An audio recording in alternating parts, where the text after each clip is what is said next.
नमस्कार नमस्कार नमस्कार and welcome to the retail traders community.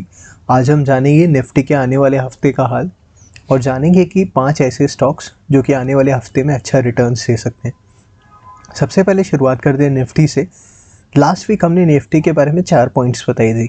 पहला, हमें निफ्टी को शॉर्ट नहीं करना है। दूसरा, 12,000 उसका सबसे स्ट्रॉन्ग सपोर्ट है। तीसरा, निफ्टी अपने ऑल टाइम हाई 12,430 को वापस रीटेस्ट करेगी। चौथा, Nifty is buy on dips. So ये चारों बात इस हफ्ते के लिए भी अमल होती है, बट इस हफ्ते हमें लॉन्ग्स नहीं इनिशिएट करना है क्योंकि चलिए देखते हैं 5 ऐसे स्टॉक्स जो आने वाले हफ्तों में अच्छा रिटर्न दे सकती है। सबसे पहला स्टॉक है एस्ट्रल पॉली। सो एस्ट्रल पॉली ने ऑल टाइम हाई के ऊपर ब्रेकआउट दिया है विथ गुड वॉल्यूम्स। सो आने वाले दिनों में हम एक्सपेक्ट कर सकते हैं 1580 तक का टारगेट। इसको आप ख़रीदना चाहें तो ख़रीद सकते हैं 1290 से 1300 के बीच में, यानी कि करंट प्राइस लेवल्स में, और इसका स्टॉप लॉस 1200 के पास होगा। अगले स्टॉक की तरफ बढ़ते हैं जो कि है पेज इंडस्ट्रीज़।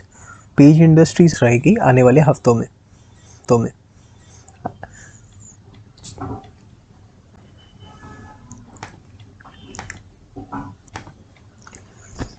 चलिए देखते हैं 5 ऐसे स्टॉक्स जो आने वाले हफ्तों में अच्छा रिटर्न दे सकती है। सबसे पहला स्टॉक है एस्ट्रल पॉली। सो एस्ट्रल पॉली ने ऑल टाइम हाई के ऊपर ब्रेकआउट दिया है विथ गुड वॉल्यूम्स। सो आने वाले दिनों में हम एक्सपेक्ट कर सकते हैं 1580 तक का टारगेट। इसको आप ख़रीदना चाहें तो ख़रीद सकते हैं 1290 से 1300 के बीच में, यानी कि करंट प्राइस लेवल्स में, और इसका स्टॉप लॉस 1200 के पास होगा। अगले स्टॉक की तरफ बढ़ते हैं जो कि है पेज इंडस्ट्रीज़। पेज इंडस्ट्रीज़ आपके 2018 से ही ये शॉर्ट टर्म 2018 से ही डाउन ट्रेंड में चल रही थी, जिसका ब्रेकआउट इसने लास्ट वीक दिया है। सो इसको हम एक्सपेक्ट कर सकते हैं कि यहाँ पे ये अप मूव दे सकता है, लेकिन इसे ख़रीदना आपको कब है? 22,400 के ऊपर ही ख़रीदना है, उसके पहले नहीं ख़रीदना है, ये ध्यान रखिएगा। और आपका स्टॉप लॉस होगा 21,400 के लेवल पर और टारगेट होगा 25,400 पर, जिसके हिसाब से आपको 9 टाइम्स का रिस्क टू रिवॉर्ड रेशियो मिलेगा, जो कि काफ़ी अच्छा है। आगे बढ़ते हैं हमारे अगले स्टॉक जो कि है नारायण रुद्रालय। सो नारायण रुद्रालय अपने ऑल टाइम हाई के ऊपर ब्रेकआउट दे रहा है और वी कैन एक्सपेक्ट कि आने वाले कुछ दिनों में ये स्टॉक काफ़ी अच्छा मूव दे सकता है। सो ये स्टॉक को आप कब खरीदें? करंट प्राइस लेवल के ऊपर खरीदें, यानी कि 370 के आसपास खरीदें, और इसका स्टॉप लॉस 350 के पास होगा और target 505। Next stock is LIC housing finance. ये शॉर्ट टर्म के लिए खरीद सकते हैं, क्योंकि अगर आप देखेंगे तो LIC हाउसिंग फाइनेंस ने काफ़ी टाइम तक इसमें कंसोलिडेशन किया, क्योंकि हाउसिंग मार्केट अच्छा नहीं चल रहा था। उसके बाद इसने लास्ट वीक जाकर यहाँ पे ब्रेकआउट दिए और वी कैन एक्सपेक्ट कि आने वाले कुछ दिन में ये अपना पहला टारगेट यानी कि 350 और दूसरा टारगेट 390 अचीव कर सकता है। अगर आप ख़रीदना चाहें तो 315 से 318 के बीच में ख़रीदें और इसका स्टॉप लॉस 300 के आसपास, यानी कि 5 से 6% इसका स्टॉप लॉस होगा और इसका टारगेट होगा अराउंड 7 से 8%। सो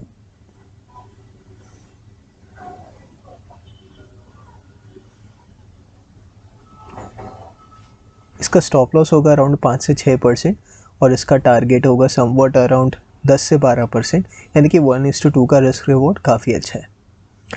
नेक्स्ट हम बढ़ते हैं एक सेक्टरल आउटलुक की तरफ में, जो कि हम देख रहे हैं IT सेक्टर में। कुछ 3 स्टॉक ऐसे हैं जो एक सिमिलर स्ट्रक्चर बना रहे हैं। पहला है टेक महिंद्रा। अगर आप देखेंगे तो ये ऑल टाइम हाई के ऊपर में इसने क्रॉस किया, उसके बाद इसने एक डार्क क्लाउड कवर की तरह बना के इसने इस वीक रेंज के ऊपर ही क्लोज किया है, इस रेजिस्टेंस लाइन के ऊपर। नेक्स्ट देखेंगे हम Tata Elxsi. Similar structure, all time high को इसने क्लोज किया, इनफैक्ट रीटेस्ट करके इसके ऊपर क्लोज किया है। नेक्स्ट स्टॉक है एम्फेसिस। एम्फेसिस ने भी यही किया है। इनफैक्ट एम्फेसिस ज़्यादा स्ट्रॉन्ग है कंपेयर टू बिकॉज इसने यहाँ पे 4 से 8 हफ्तों का कम से कम कंसोलिडेशन ऑलरेडी कर दिया है। तो अब अगर कोई फ्रेश मूव आएगा तो एम्फेसिस इन दोनों से रिलेटिवली स्ट्रॉन्ग रहेगा। तो ये सेक्टरल आउटलुक इसलिए क्योंकि ये आपको हेल्प करेगा कि आगे कौन सा स्टॉक कितना, ये सेक्टरल आउटलुक आपको हेल्प करेगा कि आपको कैसे अपने स्टॉक्स पिकिंग के डिसीजन लेने चाहिए। तो उस हिसाब से आपको अगर फ्रेश मूव आता है तब आप 1400 के ऊपर एम्फेसिस खरीद सकते हैं। अगर आपको वीडियो अच्छा लगा तो इस चैनल को सब्सक्राइब करिएगा और do hit the like button. Thank you.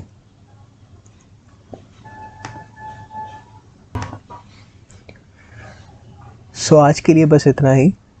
अगर आपको वीडियो अच्छा लगा तो do hit the like button and do subscribe to the channel and become a part of the retail traders community. Thank you. 2018 से ही down trend में चल रही थी, जिसका ब्रेकआउट इसने लास्ट वीक दिया है। सो इसको हम एक्सपेक्ट कर सकते हैं कि यहाँ पे ये अप मूव दे सकता है, लेकिन इसे ख़रीदना आपको कब है? 22,400 के ऊपर ही ख़रीदना है, उसके पहले नहीं ख़रीदना है, ये ध्यान रखिएगा। और आपका स्टॉप लॉस होगा 21,400 के लेवल पर और टारगेट होगा 25,400 पर, जिसके हिसाब से आपको 9 टाइम्स का रिस्क टू रिवॉर्ड रेशियो मिलेगा, जो कि काफ़ी अच्छा है। आगे बढ़ते हैं हमारे अगले स्टॉक, जो कि है नारायण रुद्रालय। सो नारायण रुद्रालय अपने ऑल टाइम हाई के ऊपर ब्रेकआउट दे रहा है और आने वाले कुछ दिनों में ये स्टॉक काफ़ी अच्छा मूव दे सकता है। सो ये स्टॉक को आप कब खरीदें? करंट प्राइस लेवल के ऊपर खरीदें, यानी कि 370 के आसपास खरीदें, और इसका स्टॉप लॉस 350 के पास होगा और टारगेट 505।